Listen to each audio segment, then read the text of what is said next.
Buenos días a todos jóvenes, es un gusto poderlos saludar, al menos en las posibilidades que nos brinda este medio. Les habla el profesor Mauro Gómez, soy el docente encargado de la parte de lectura crítica para PreIFES y preuniversitario Luis Muñoz. Y en esta mañana vamos a tener la oportunidad de desarrollar nuestro primer taller de lectura crítica. Antes de pasar a la resolución de cada una de las preguntas, pues quisiera hacer unas aclaraciones generales en lo que respecta a cómo resolver y a qué es lo que nos enfrentamos en una prueba de selección múltiple. Cada vez que he tenido la posibilidad de iniciar un curso y tener a los estudiantes enfrente, empiezo preguntándoles que si ellos tuvieran la posibilidad de cambiar algo de la prueba, como tal, si algún representante del IFEX les preguntara, miren, jóvenes que quieren cambiar de la prueba, la respuesta recurrente por parte de los estudiantes siempre ha sido el número de textos empleados en el examen y la extensión de dichos textos, atendiendo a que son muy pocas preguntas las que se hacen. Entonces, en muchas ocasiones lo que vamos a encontrar es una prueba en la que tenemos un texto que se lleva casi toda una página para resolver dos o tres preguntas. Entonces, este hecho de tener muchos textos, además extensos, para resolver muy pocas preguntas, son cosas que les incomoda al estudiante. Y yo lo que les digo, pues siempre es lo mismo, porque su respuesta es lo que me permite evidenciar. En estos casos, aquellos estudiantes que les preocupa la extensión de los textos, quiere decir que su lectura a la hora de resolver el examen se está centrando en comprender el texto que le están proponiendo. Ese hecho o ese ejercicio para lo que es la prueba de selección múltiple no es algo muy útil. Cada vez que nosotros tenemos una prueba de selección múltiple, en este caso la prueba saber, nos estamos enfrentando a una prueba que es contrarreloj. Ustedes tienen un número de preguntas específicas para resolverlo en un tiempo específico, ni más ni menos. Así que parte de la resolución de la prueba debe ayudarme a mí, o tiene que ayudarme a mí, a utilizar de la manera más efectiva el tiempo que me están dando. Así que haciendo un ejercicio de lectura en el que yo me comprometa a hacer una lectura superficial, a hacer una segunda lectura en la que asocie informaciones de primer orden, segundo orden, y así sucesivamente, no es el tipo de ejercicio más pertinaz o eficaz para lo que me están proponiendo en este momento, que es resolver pruebas de selección múltiple. Ese ejercicio de comprensión tendrá su momento, no estoy diciendo que no sea útil, eso tendrá su utilidad en algún otro tipo de ejercicio.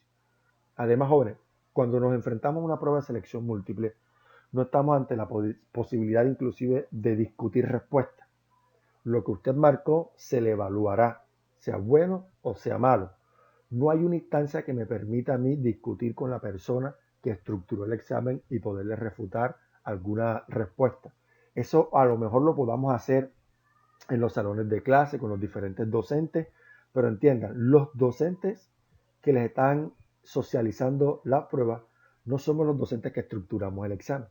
Así que usted y yo, a la hora de resolver un examen, nos estamos enfrentando a unas preguntas bien objetivas.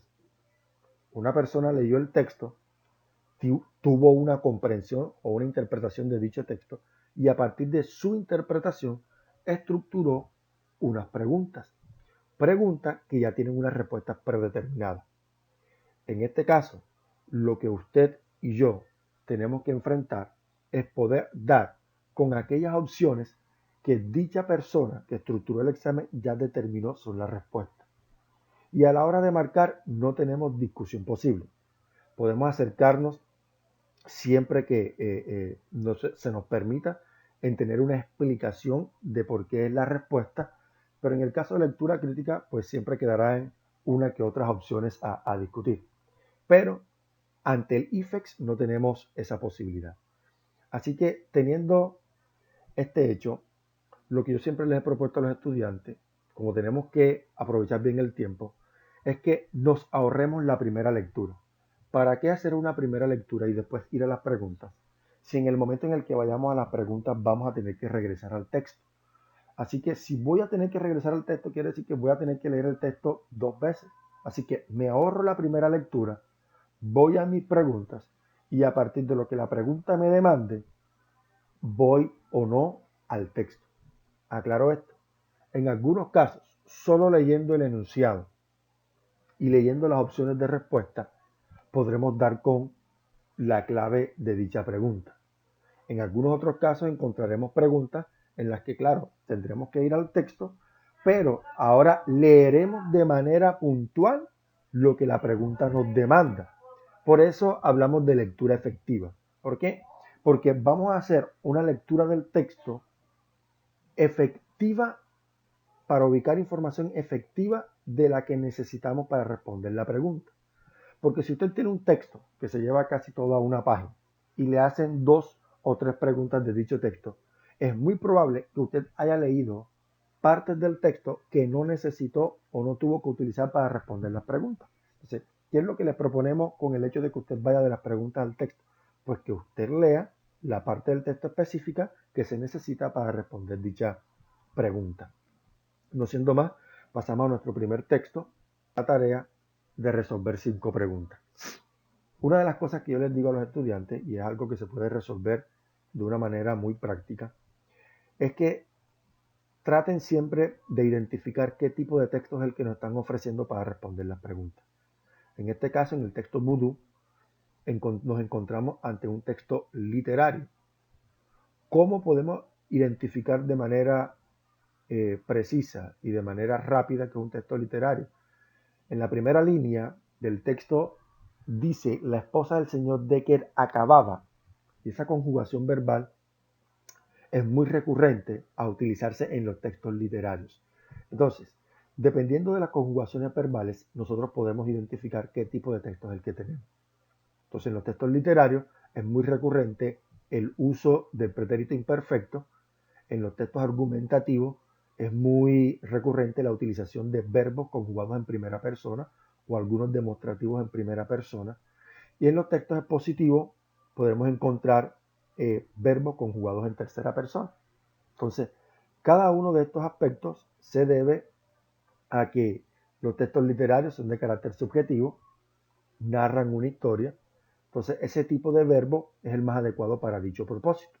Los textos argumentativos hablan de una opinión particular, ya sea de una persona o de un colectivo, y por lo general, para que dicha opinión quede centrada en una persona o en ese colectivo específico, recurren a conjugaciones verbales en primera persona.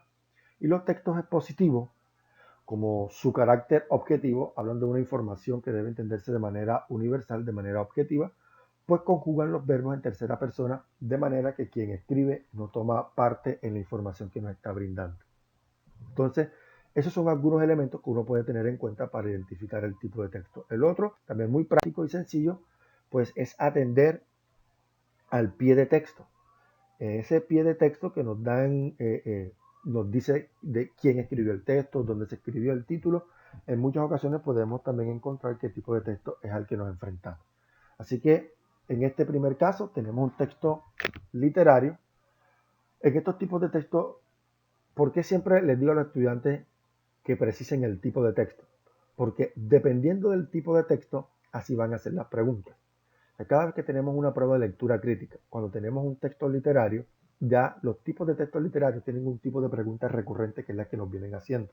Básicamente es ubicar información en el tiempo, quién hizo, cuándo dijo, ubicar a las personas, quién dijo, quién no dijo, etcétera, etcétera. Entonces, esos son aspectos que nos permiten a nosotros ir por delante de la prueba, no siempre detrás de ella. Entonces, este tipo de análisis nos permite ir a un paso delante de la prueba y ya cuando yo he logrado identificar que tengo un texto literario, pues ya lo tengo claro cuáles son las posibles preguntas o tipos de preguntas que me puedan hacer. ¿Listo? Entonces, en este caso vamos a la primera pregunta. La primera pregunta nos dice, ¿cuál de los siguientes fragmentos del cuento anterior sugiere el desenlace fatal del conflicto entre los esposos Decker?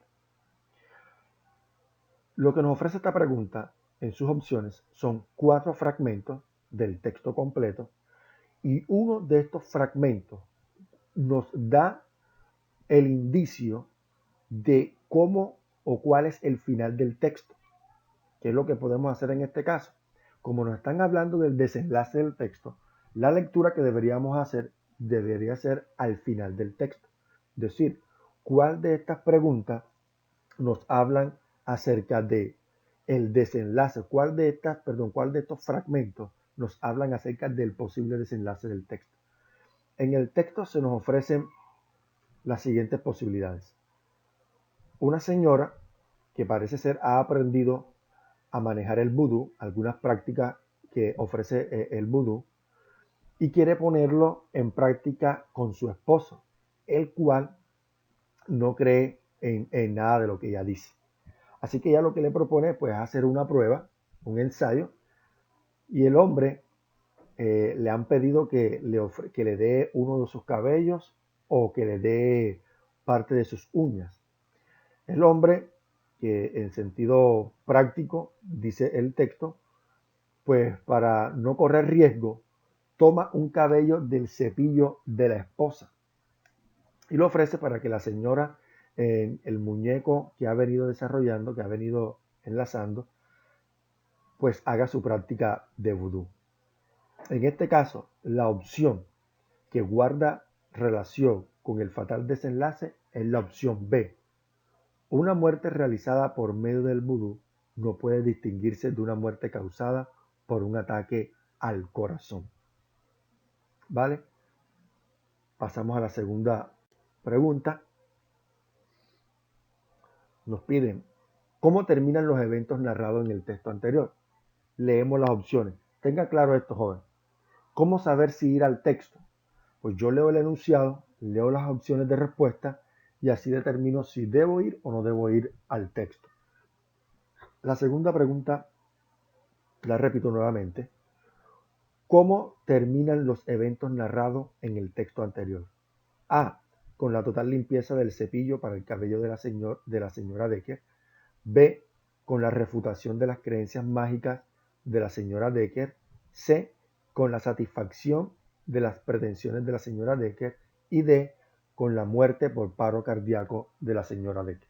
Entonces, el texto lo que nos ofrece es la siguiente ambigüedad. El cabello que el Señor toma no es de él, sino de su propia esposa.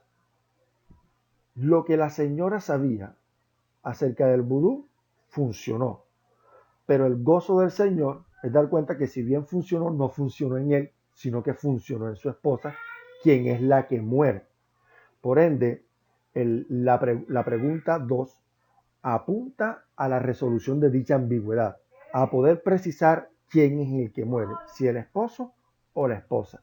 Y claro está, la respuesta de la pregunta número 2 sería la opción D, con la muerte por paro cardíaco de la señora Decker, que en alguna parte del texto le sugiere al tipo que morir de un paro cardíaco o morir por alguna de las prácticas de las creencias en vudú no puede distinguirse. Pasamos a la pregunta número 3. A partir de la información contenida en el texto anterior, ¿qué es el vudú? Ahora, este tipo de preguntas uno la puede resolver de dos formas. Uno puede ir al texto atendiendo a la palabra vudú. Buscamos en cada una de las líneas del texto donde aparece la palabra vudú y miramos si en el contexto se nos da una posible definición. Lo otro es poderlo resolver por algo que ya ustedes conocerán, cultura general o conocimientos previos. Entonces ya es muy dado, inclusive por las series que se han venido presentando y algunas lecturas que algunos de ustedes haya realizado, que la práctica vudú tiene que ver con un conjunto de creencias mágicas que son oriundas de Haití. Entonces la opción B dice un trato solemne entre esposos en conflicto, una tosca réplica en cera de un ser humano, una forma exótica de asesinar personas. Entonces tomamos la opción A, porque aunque la B, la C o la D puedan tener algún acercamiento a lo que es el vudú, no lo encierran en su totalidad. Pues no creemos que el vudú, su propósito único sea pues asesinar a personas. Así que en la pregunta número 3 nos quedamos con la opción A como respuesta. Pasamos a la siguiente. Pregunta número 4. ¿Cuál de las siguientes citas de autores sobre el matrimonio es más compatible con el cuento anterior? En esta pregunta lo que nos piden es realizar algún tipo de intertextualidad. Tenemos un texto físico que nos ofrecen titulado Vudú y ahora nos están ofreciendo algunas citas de algunos otros autores. Y lo que nos están pidiendo es cuál de estas citas guarda relación con el texto en general. Se pasamos a la lectura de cada una de estas opciones. La opción A. Ahora, noten esto. Este tipo de preguntas que tenemos acá no tiene en su momento, no nos está demandando una lectura general del texto ni de la totalidad del texto. Ya con lo que hemos venido resolviendo de las preguntas anteriores, pues tenemos un indicio de qué tipo de relación es la que se da entre la señora Decker y su esposo. Así que podríamos centrarnos única y exclusivamente en la lectura de cada una de estas citas y mirar cuál se asocia con el texto. La opción A dice, es curioso este juego del matrimonio. La mujer tiene siempre las mejores cartas y siempre pierde la partida. La opción B, ¿por qué nos alegramos en las bodas y lloramos en los funerales? Porque no somos la persona involucrada, Mark Twain. La opción C, la felicidad en el matrimonio depende enteramente de la suerte, Jane Austen. Todo hombre sabio ama a la esposa que ha elegido. Si prestamos atención a lo que nos dice la opción A, dice, es curioso este juego del matrimonio. La mujer tiene siempre las mejores cartas. Estas mejores cartas representarían el conocimiento que la señora Decker tiene de las prácticas del vudú. Y muy a pesar de que ella tiene el conocimiento de la práctica y su esposo no, termina, termina ella perdiendo en el juego y en el reto que le propone al marido. Porque si bien el marido no tiene el conocimiento de las prácticas vudú, fue astuto y precavido en el sentido de que si bien funcionan o no funcionan, yo no lo voy a poner en práctica en mí, lo voy a poner en práctica en ti. Entonces, muy a pesar de que ella tenía conocimiento de las creencias y todo a su favor, termina perdiendo en el reto que le ofrece a su marido. Por esa razón, la opción A es la respuesta a la cuarta pregunta. Y por último, en esta parte del texto tenemos la quinta pregunta. En el relato anterior, el enunciado, una muerte realizada por medio del vudú no puede distinguirse de una muerte causada por un ataque al corazón. Ahora, en el texto, cuando encontramos esa expresión, nos están preguntando para qué sirve. Es decir, qué podemos inferir o cómo podemos interpretar esta información. Nos ofrecen las opciones A, prevenir los peligros de practicar vudú. B, explicar el fallecimiento de los Decker. C, ilustrar la codicia de la señora Decker. Y D, sugerir el desenlace de la historia. La respuesta de la pregunta 5 va a ser la opción D, ilustra la codicia de la señora Decker. Para resolver esta pregunta, ustedes también pueden hacer lo siguiente. Tenemos el fragmento. Una muerte realizada por medio del vudú no puede distinguirse de una muerte causada por el ataque al corazón. Lo que podemos hacer es tomar ese fragmento y ubicarlo en el texto, ¿dónde está? Y mirar qué otra información hay a su alrededor. Cuando hagamos ese ejercicio de ir al fragmento, tomarlo y ubicarlo en el texto y mirar la información que está a su alrededor, lo que vamos a encontrar es que la mujer, cuando reta a su esposo a que haga una práctica de vudú para ver si funciona o no funciona, le está proponiendo inclusive cuestiones de herencia, es decir, el resultado va a ser que ella se quede o no con gran parte de la herencia que tiene o porque el marido le dé definitivamente el divorcio. Así que el conocimiento que la señora tiene y el reto que le ofrece al marido lo que permiten evidenciar es la codicia que tiene esta señora. Porque si ella es consciente de que sus creencias funcionan, ella aspiraba a que el marido muriera en ese reto y poderse quedar con toda la finanza o con todo el dinero que hubiesen adquirido como esposo. Así que el reto en primera instancia apuntaba a que ella pudiera quedarse con las cosas que el matrimonio había adquirido. Bien, hasta aquí el primer texto de Vudú. Este primer texto tenemos 5 preguntas quiero aclarar, y lo diré después al final para que nos quede, para que les quede pendiente a cada uno de ustedes. Siempre habrán algunas preguntas en las que más o menos necesitarán algún otro tipo de explicación. El tiempo a través de este medio siempre es limitado, así que les agradecería que en los comentarios hicieran sus solicitudes. Así en la próxima grabación podríamos tener un espacio en el que hiciéramos las aclaraciones pertinentes que pues cada uno de los estudiantes tuviera. Así de alguna manera haríamos interactivo la resolución de esta prueba.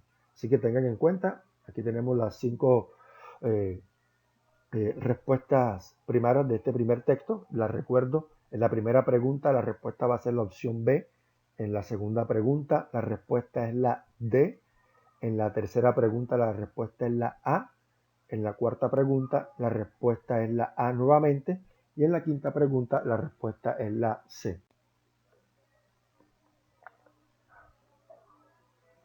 Pasamos a nuestro segundo texto. Tenemos un texto titulado La primera meditación. Entonces hacemos lo mismo que le había propuesto en el texto anterior. Precisar primero qué tipo de texto es. Entonces dice, con todo debo considerar. Ese debo, conjugado en primera persona, da el indicio de que tenemos o estamos ante un texto argumentativo. Así que vayamos. Completo del texto es Meditaciones filosóficas de Descartes.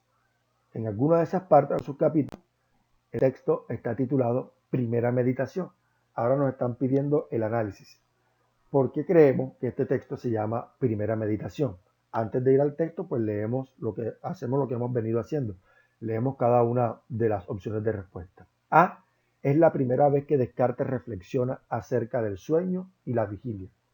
Esa opción no tenemos y no podemos precisarla con claridad. No podemos saber si estamos ante la primera o la segunda. Ahora, algo que podemos decir es que si estamos ante el libro y escrito por un filósofo, un libro ya publicado, en el momento en el que el lector lo tiene en sus manos, pues estamos claros que lo que está aquí escrito no es lo primero que se le vino a la cabeza al escritor, sino que la información que está plasmada en ese libro que se acaba de publicar, que el lector tiene en sus manos, es un ejercicio de lectura y reescritura constante, pues que el autor ha venido realizando. Así que no podemos decir que es la primera vez que Descartes reflexiona acerca del sueño y de la vigilia. La opción B dice, es la reflexión más importante de Descartes sobre sus meditaciones. La opción C dice, presenta las reflexiones de Descartes sobre el tema primero de la filosofía.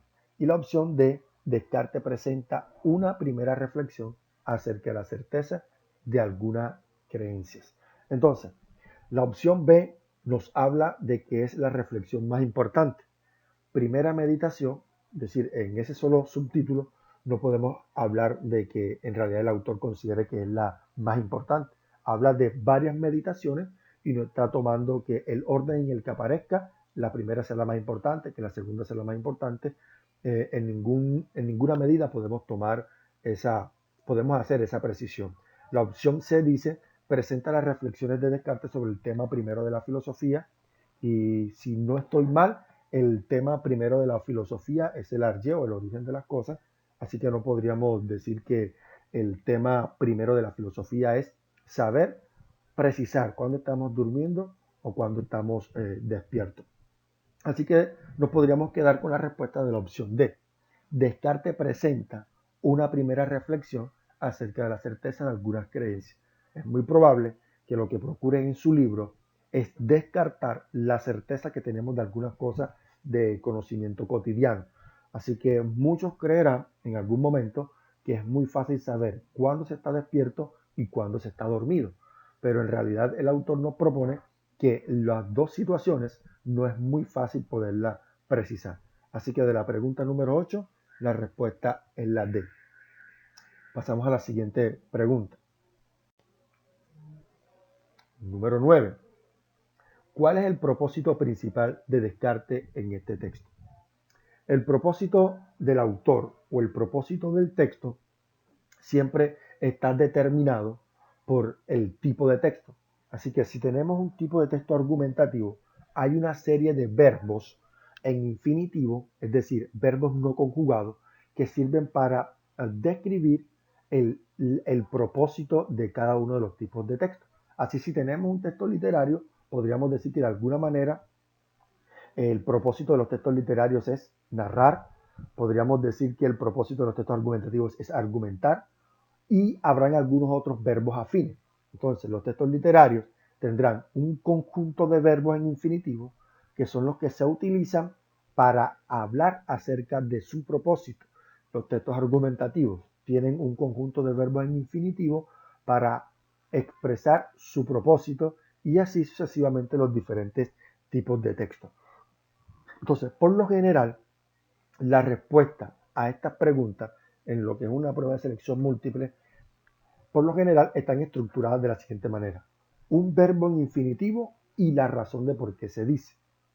Entonces, al mirar las cuatro opciones, nos damos cuenta que la primera no tiene un verbo en infinitivo. La segunda opción habla de dar, verbo en infinitivo; C, recordar, verbo en infinitivo; y D, describir. Es decir, las opciones B, C y D nos proponen verbos que no están conjugados. Ese sería el primer requisito de la posible respuesta. Así que en esta primera lectura, la opción A la descartamos. Ahora pasamos a leer la razón de por qué nos proponen ese verbo. La opción B dice: dar cuenta de su incapacidad de distinguir con certeza la vigilia de un sueño. Esa opción nos parece muy acorde a lo que hemos venido resolviendo anteriormente, así que la dejamos allí. C, recordar cómo fue engañado en su sueño mientras estaba junto al fuego. Y D, describir sus pensamientos claros y distintos respecto al sueño. Bien, yo creo que no habría necesidad de una mayor explicación. La respuesta de la pregunta número 9 es la opción B, dar cuenta de su incapacidad de distinguir con certeza la vigilia de un sueño. Es lo que le preocupa en un principio al autor. Ahora note, cada vez que nosotros estamos resolviendo una prueba de selección múltiple, no podemos ir desechando las preguntas anteriores. Ya nosotros resolvimos la pregunta número 6, la pregunta número 7, la 8, la 9. Es posible que en el ejercicio de resolución de las preguntas, en la pregunta número 6, hayamos podido cometer algún error.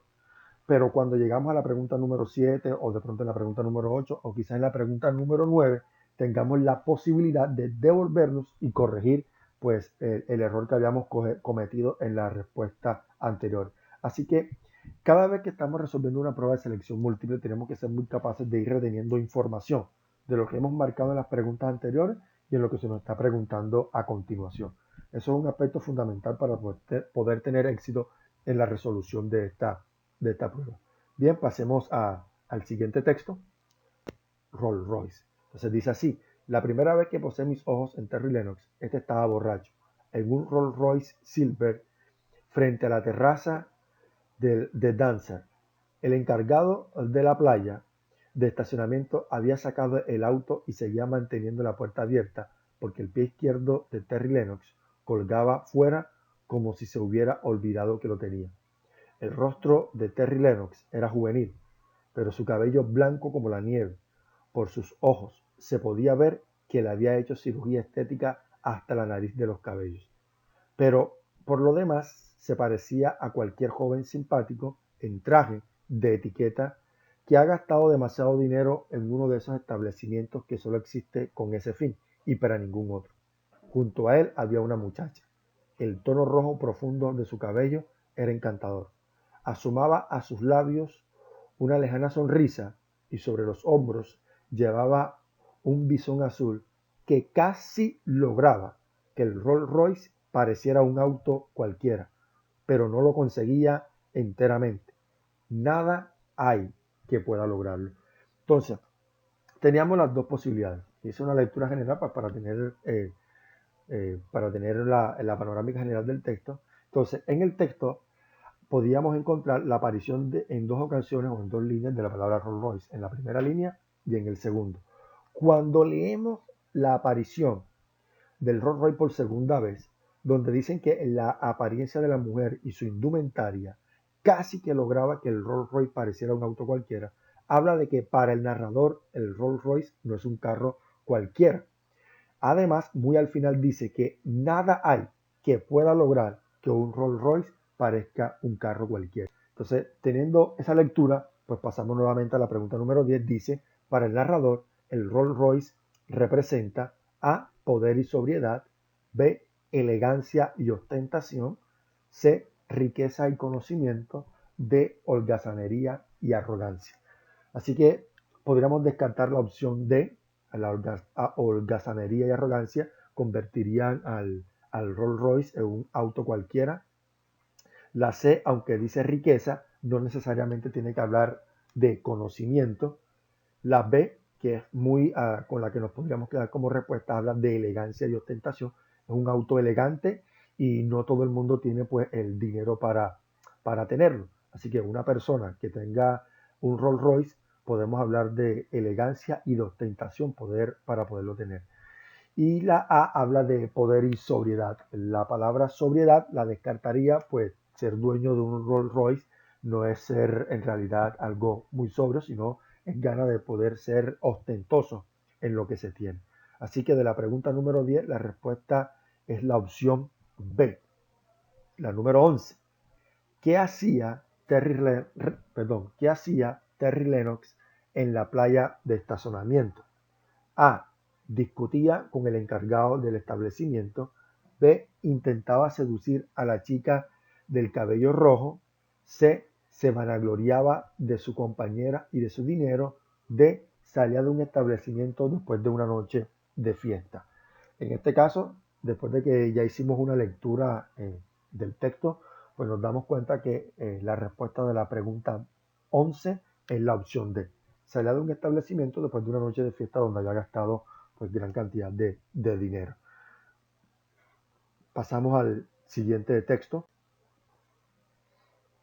Ya aquí sí nos encontramos una vez más ante un texto de considerable extensión. Lo que le habíamos dicho anteriormente, pues tenemos la posibilidad para precisar qué tipo de texto tenemos al frente, eh, el tipo de verbo que se encuentra y también leer el pie de texto.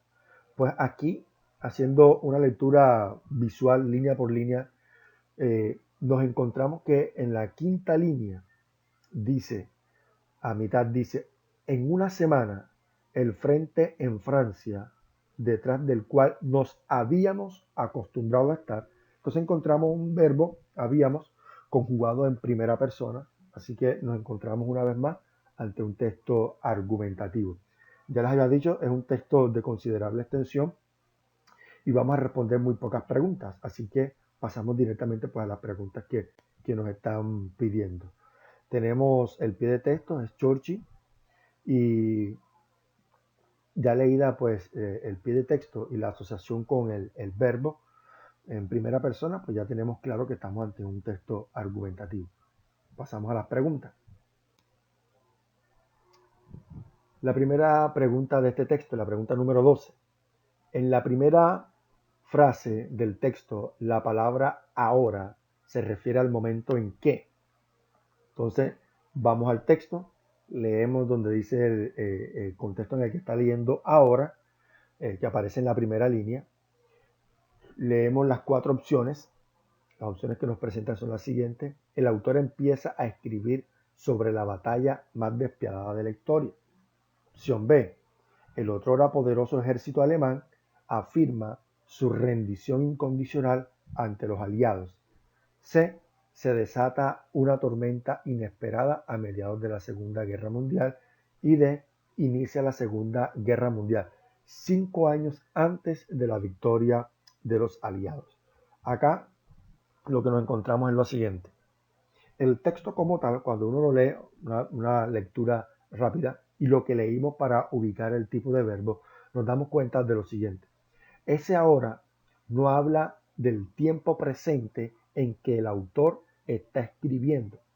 Ese ahora representa un momento específico en el pasado, es decir, lo que ocurrió hace 5 años.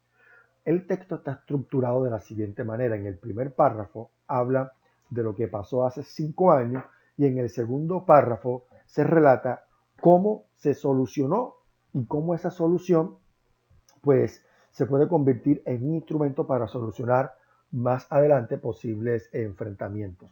Entonces, en este caso, como ese ahora no se refiere al presente en que el autor está hablando, sino el momento o un momento específico en el pasado, nos quedamos con la respuesta D.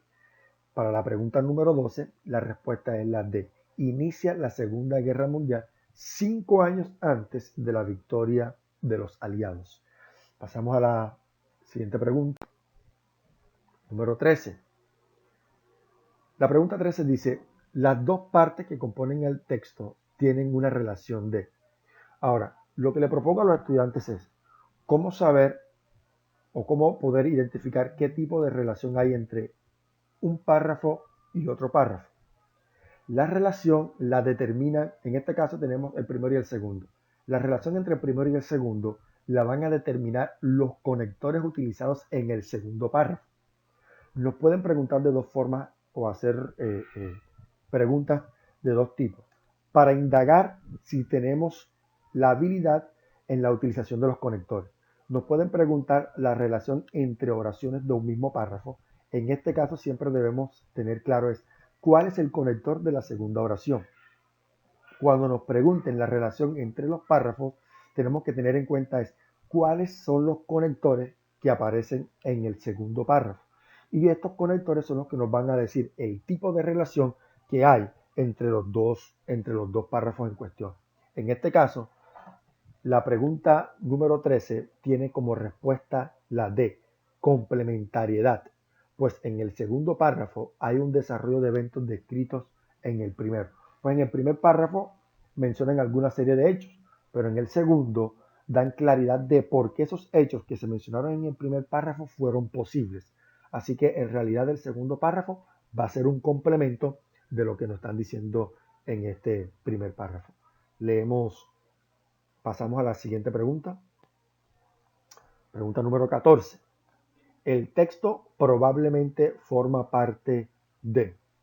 Aquí no hay mucho porque en el pie de texto no nos dice mucho acerca de en dónde se pudo haber dado la producción de este texto. Así que esta prueba nos demanda mucho nuestra capacidad de inferencia a partir de las preguntas anteriores que hemos resuelto y el carácter del autor. Entonces, leemos las cuatro opciones e empezamos a indagar cuál puede ser la posible respuesta. Entonces, la opción A dice, una introducción a un estudio histórico basado en experiencias personales del autor sobre la Segunda Guerra Mundial. En esta primera lectura que hacemos de la opción, pues la dejamos, no la descartamos. La opción B dice, una campaña política para favorecer la imagen del ejército británico por su participación en la Segunda Guerra Mundial. La opción C, un panfleto guerrista que busca motivar soldados por medio de hechos inspiradores que se dieron en la Segunda Guerra Mundial. Con esta opción nos encontramos ante la primera que podemos descartar. No estamos ante un panfleto, entiéndase panfleto a un flyer, a una hojita con cualquier tipo de información, y tampoco podemos decir que se está promoviendo acciones guerristas. En realidad se está hablando de cómo se lograron contrarrestar acciones guerristas en el pasado y cómo estas nos van a ayudar en el presente. Así que la opción C es la primera que podemos descartar de plano. La opción D dice una disertación sobre la importancia de conformar gobierno multipartidista que usa como ejemplo la Segunda Guerra Mundial. Esta opción D también podría ser descartable porque eso de conformar gobiernos multipartidistas no queda del todo claro. Pues está hablando el primer ministro británico y específicamente en ese caso, pues cómo vencieron o cómo enfrentaron la ocupación nazi. Así que para este caso, al leer las opciones, pues nos quedamos con la opción A, una introducción a un estudio histórico basado en experiencias personales del autor sobre la Segunda Guerra Mundial. Vamos a hacer en este caso, mirar el tipo de texto que tenemos, lo podemos hacer por los verbos, en los que la forma en la que se conjugan los verbos en el texto, o podemos hacer, eso lo podemos encontrar ya en la parte final del texto, a partir de donde dice: Rodríguez, de 57 años, divorciado, siente la urgencia. Trato de vivir la vida como si fuera el último día. Nunca sabe cuándo te vas a morir. Sigue diciendo el texto: la soledad de tantas muertes ha hecho mella en Plaza. Entendemos la palabra mella es como que ha influenciado o ha impactado la vida de Plaza. Dice: tiene miedo de ser él quien acabe tirado en el suelo. Vuelve, ahora dice Plaza, palabras de Plaza: este trabajo enseña mucho. Dijo: aprendes que debes compartirte. La gente se muere sin tener con quien hablar. Entonces, al parecer, el trabajo de Plaza y Rodríguez de alguna manera ha incidido en sus vidas. Vamos a las opciones. Entonces dice: tanto los investigadores Plaza como Rodríguez han aprendido a valorar la soledad gracias a su trabajo. En las palabras que acabamos de leer de alguno de los dos, no hablan de que valoren la soledad. En realidad, inclusive uno de ellos dice que ha aprendido a aprovechar el tiempo y poder estar con los demás porque nunca sabe cuándo se va a morir. La opción B dice: se han transformado a raíz de sus experiencias laborales. Entonces, esa opción B es una posible respuesta, porque lo que tenemos claro es que a partir de lo que han encontrado en el día a día en sus trabajos, eso que han encontrado, las situaciones que han vivido, han impactado sus vidas. La opción C dice: admiten que esculcar en las pertenencias de otros es un trabajo extraño, pues en realidad no es el trabajo de ellos, y para ellos, si son detectives, pues es su razón de ser laboralmente. La opción D: creen que los ancianos son compradores y acumuladores compulsivos. Esa opción D pues la descartamos y nos quedamos definitivamente con la opción B como respuesta de la pregunta 16. Pasamos al siguiente texto. Cada uno de los aspectos y de los gráficos que se nombra en la infografía es una de las medidas que se van a adoptar.